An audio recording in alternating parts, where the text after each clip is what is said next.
अस्सलाम वालेकुम। आज का हमारा टॉपिक है आँखों के नीचे पानी की थैलियाँ। मेडिकल टर्मिनोलॉजी में इसको पेरीओपिटल एडिमा कहते हैं। आपने अक्सर देखा होगा कि कई लोगों के आँखों के नीचे पानी की थैलियाँ बन जाती हैं या आँखें सूज जाती हैं। तो आपको आज इसके असबाब के बारे में बताएंगे और इसके परहेज़ और इलाज के बारे में भी बताएंगे। तो इसकी सबसे बड़ी वजह गुर्दों की ख़राबी है। इसके अलावा जिगर की खराबी है। गुर्दों की खराबी के साथ ही जिगर की खराबी जुड़ी हुई है। अगर गुर्दे सही काम नहीं कर रहे तो जिगर भी सही काम नहीं करता। लीवर फंक्शन डिस्टर्ब है, बाइल की प्रोडक्शन डिस्टर्ब हो जाती है। अगर जिगर ख़राब हो तो जिस्म सही तरीके से काम नहीं कर पाता। जिस्म में ऑक्सीडेशन बढ़ जाती है। ऑक्सीडेशन का मतलब है कि ऑक्सीजन की मौजूदगी में किसी चीज़ की अपनी हैयत या हालत तब्दील कर लेना, नॉर्मल से अबनॉर्मल हो जाना। जैसे जंग लगना, लोहे को जंग लग जाता है, ये ऑक्सीडेशन की वजह से होता है। गुर्दों की फिल्ट्रेशन की सलाहियत मुतासर होने से जिस्म में पानी और सोडियम की मिकदार का बढ़ जाना। ये बात ज़रूरी है कि जहाँ सोडियम होता है वहाँ पानी भी होता है। जिस्म को पानी का तवाज़न कायम रखने के लिए फ्लूइड मूवमेंट के लिए भी सोडियम की ज़रूरत होती है। अक्सर लोग खीरे के स्लाइस आँखों पर रखते हैं ताकि उनकी आंखों की नीचे जो थैलियाँ बनी हैं वो ठीक हो जाएं, तो उनका कोई फ़ायदा नहीं होता। ऑक्सीडेटिव स्ट्रेस कम करने के लिए पहले इसकी वजह पकड़नी होगी। अगर इसकी वजह जैसे गुर्दे और जिगर पर तवज्जो दें तो ही इसको ख़त्म कर सकेंगे। गुर्दों का फंक्शन यह है कि गुर्दे खून से जहरीले मादे निकालते हैं। अच्छा, ये गुर्दे और जिगर ये दोनों डिटॉक्सिकेटिंग एजेंट हैं, डिटॉक्सिकेटिंग ऑर्गन्स हैं, और ये खून से जो जहरीले मादे हैं, जिस्म में जो जहरीली चीज़ें हैं जो मुज़र सेहत होती हैं, उनको दोनों अलग करते हैं। अच्छा, खून से जो गुर्दे हैं ये खून से जहरीले मादे निकालते हैं और एक्स्ट्रा सोडियम को बाहर निकाल देते हैं। ये गाड़ी के इंजन ऑयल के फ़िल्टर की तरह काम करते हैं। साफ़ खून जिस्म में रह जाता है और जहरीले मादे और एक्स्ट्रा सोडियम और जो दूसरे क्रिस्टल्स होते हैं, जो मुज़र सेहत चीज़ें होती हैं, वो पेशाब के ज़रिए जिस्म से बाहर खारिज हो जाते हैं। तो गुर्दों की ख़राबी की काफ़ी सारी वजूहात हैं। उसमें एक तो ये है कि ज़रूरत से ज़्यादा प्रोटीन खाना। प्रोटीन जैसे गोश्त, अंडे, इनमें प्रोटीन होता है। विटामिन प्रोटीन को जिस्म में जज़ब करते हैं। प्रोटीन ज़्यादा होने से गुर्दे ख़राब हो सकते हैं। एक्स्ट्रा प्रोटीन यूरिक एसिड में तब्दील हो जाती है और यूरिक एसिड यूरेट क्रिस्टल्स में तब्दील होकर गुर्दे में पथरी का सबब भी बनता है, जिससे गुर्दों के फिल्टर करने की सलाहियत कम हो जाती है, जिससे जिस्म में पानी जमा होने लगता है, जिसे एडिमा कहते हैं। जो लोग पेरीओपिटल एडिमा का शिकार होते हैं वो या तो सब्जियां कम खाते हैं या बिल्कुल नहीं खाते। पोटाशियम 4700 mg इसका जिस्म को रिक्वायरमेंट है रोज़ाना का। तो इससे अगर कम आप इसे इस्तेमाल करेंगे या ज़्यादा इस्तेमाल करें तो इससे काफ़ी सारी एबनॉर्मेलिटीज़ पैदा हो जाती हैं। तो कोशिश करनी चाहिए कि सोडियम का लेवल ज़्यादा ना हो। और हमारे लोगों में एक गलत फहमी है कि पोटाशियम गुर्दों को ख़राब करता है, लेकिन ऐसा नहीं है। जबकि पोटाशियम सिर्फ उस सूरत में आपके गुर्दों के लिए सही नहीं है अगर आपके गुर्दे फेल हो चुके हैं या आप डायलिसिस पर हैं। और जो पोटाशियम है ये किडनी टिश्यूज़ की हिफाजत करता है। जो किडनी टिश्यू की एपिथेलियम है इसकी हिफाजत करता है, जिस्म से ज़्यादा पानी निकालने में मदद देता है, पानी के स्टोरेज को रोकता है। अगर गुर्दे नॉर्मल फंक्शन कर रहे हों तो अज़ाफ़ी पोटाशियम को बाहर निकाल देता है और ये गुर्दे अज़ाफ़ी पोटाशियम को बाहर निकाल देते हैं।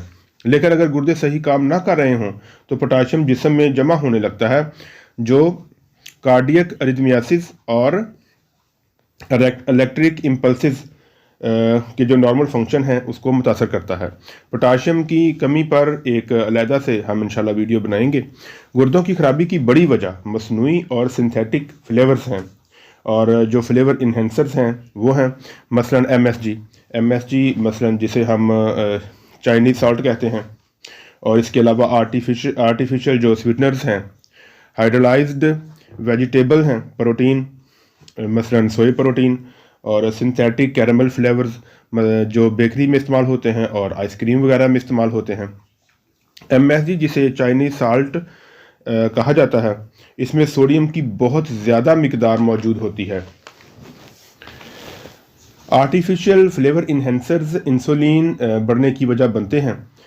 اس کے لیے ضروری ہے کہ باہر کے کھانوں سے مکمل طور پر پرہیز کیا جائے اور بیکری کی اشیاء ان سے پرہیز کیا جائے۔ جو بوتل ہے، پیپسی ہے، کوک ہے، سافٹ ڈرنکس ہے، انرجی ڈرنکس ہیں، ان سے پرہیز کیا جائے۔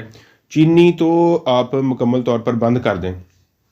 اس کے علاوہ ایڈڈ شوگر سے پرہیز کریں، اور میرا مشورہ تو یہ ہے کہ ہمیں کھانے کے قدرتی فلیور کی عادت ڈالنا چاہیے۔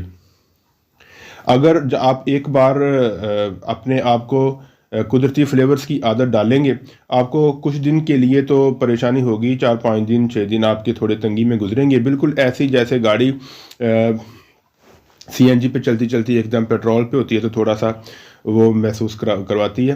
ایسے جب ایک بار آپ کو قدرتی فلیورز کی عادت پڑ جائے گی تو پھر آپ کو جو دوسرے فلیور انہینسرز ہیں، آرٹیفیشل فلیورز ہیں، یہ آپ کو بالکل بھی اچھے نہیں لگیں گے۔ اس کے علاوہ گردوں کی خرابی کی جو سب سے بڑی وجہ ہے وہ میں آپ کو بتاتا ہوں، جس کی وجہ سے عموماً گردے فیل ہوتے ہیں اور سارے جسم پر سوزش اور آنکھوں کے نیچے جو تھیلیاں ہیں وہ بنتی ہیں۔ تو اس میں یہ ہے کہ جو مردوں میں پروسٹیٹ گلینڈ ہوتے ہیں ان کا سائز بڑھ جاتا ہے، جو کہ گردوں کی خرابی کی ایک بہت اہم وجہ ہے۔ وہ ایسے کہ جو پروسٹیٹ گلینڈ جب بڑھ جاتا ہے تو مثانے کی دیواروں سے ٹکرانے لگتا ہے۔ جب بڑھتا ہے تو مثانے کی دیواروں سے ٹکراتا ہے، اور مثانے کی جو پیشاب کو روک کر رکھنے کی صلاحیت ہے، اس کی جو یورین ہولڈنگ کیپیسٹی ہے، اس کو کم کر دیتا ہے، جس کے نتیجے میں پیشاب واپس گردوں کی طرف جاتا ہے۔ اب گردے اس پیشاب کو تو فلٹر نہیں کر سکتے، کیونکہ یہ جو پیشاب ہے یہ فلٹر کے الٹی طرف سے آ رہا ہے۔ اگر تو سیدھی طرف سے آتا ہے تو یہ فلٹر ہوگا، اور جب مخالف سمت سے آتا ہے تو پھر تو یہ فلٹر نہیں ہوتا، اور جس کی وجہ سے پیشاب کے جو زہریلے مادے ہیں وہ گردے کی ساخت کو بدل دیتے ہیں، اور گردے کے جو نیفرونز ہیں، جو لاکھوں کی تعداد میں جو نالیاں ہیں، وہ ان سے متاثر ہوتی ہیں۔ اور اس سے سب سے بڑا جو مسئلہ وہ یہ ہوتا ہے کہ گردوں کا سائز بڑھ جاتا ہے اور سیلز پھول جاتے ہیں، جو گردوں کے فیل ہونے کی بڑی وجہ بنتے ہیں، جس سے آنکھوں کے نیچے تھیلیاں بن جاتی ہیں۔ آپ نے اب کرنا کیا ہے؟ اگر آپ کو آنکھوں کے نیچے تھیلیاں بنی ہیں، یا آپ کو گردوں کا مسائل ہے، یا آپ کو جگر کا مسئلہ ہے، تو آپ نے کرنا کیا ہے کہ آپ نے زیادہ سے زیادہ سبزیاں کھانی ہیں، آپ نے بنے ہوئے چنے کھانے ہیں، آپ نے پانی زیادہ پینا ہے، آپ نے چینی بند کر دینی ہے، مناسب ورزش کرنی ہے، اور باہر کے کھانوں سے مکمل طور پر پرہیز کرنا ہے۔ کچھ جب مریض کو بتاتے ہیں کہ آپ نے یہ چیزیں نہیں کھانی یا بند کرنی ہے، تو پھر مریض کہتے ہیں کہ پھر ہم نے کھانا کیا ہے، ہمارے پاس کچھ بچا ہی نہیں ہے کھانے کے لیے۔ تو میں آپ کو یہ کہوں گا کہ اس نارمل کو اب نارمل ہم نے خود بنایا ہے۔ پرانے جو لوگ تھے وہ قدرتی چیزیں استعمال کرتے تھے، وہ نارمل چیزیں استعمال کرتے تھے، اور آج بھی جو بڑے بزرگ ہیں ان کو جو پیزا، برگر، بیکری کی اشیاء، بوتل، ان کا جو ذائقہ ہے وہ اچھا نہیں لگتا۔ تو میرا مشورہ یہ ہے آپ ٹائم سے فطرت کی طرف لوٹ جائیں، اور یہ کچھ دن آپ کو محسوس ہوگا جب آپ بازار کی چیزیں، باہر کے کھانے اور یہ انرجی ڈرنکس وغیرہ، چینی، یہ آپ چھوڑیں گے تو کچھ دن آپ کو محسوس ہوگا۔ اس کے بعد آپ بالکل نارمل ہو جائیں گے، اور آپ کو یہ بازار کی چیزیں اور یہ جو چیزیں ہم نے روکی ہیں یہ بالکل اچھی نہیں لگیں گی۔ سبزیاں کھائیں، زیادہ سے زیادہ کھائیں، کیونکہ سبزیوں میں وٹامنز ہوتے ہیں، اور وٹامنز کی موجودگی میں پروٹین جسم میں جذب ہوتا ہے، اور اب اس نارمل قدرتی اور غیر قدرتی اجزاء کا تعین آپ نے خود کرنا ہے۔ آج کی ویڈیو کے لیے اتنا ہی، آپ کا بہت شکریہ۔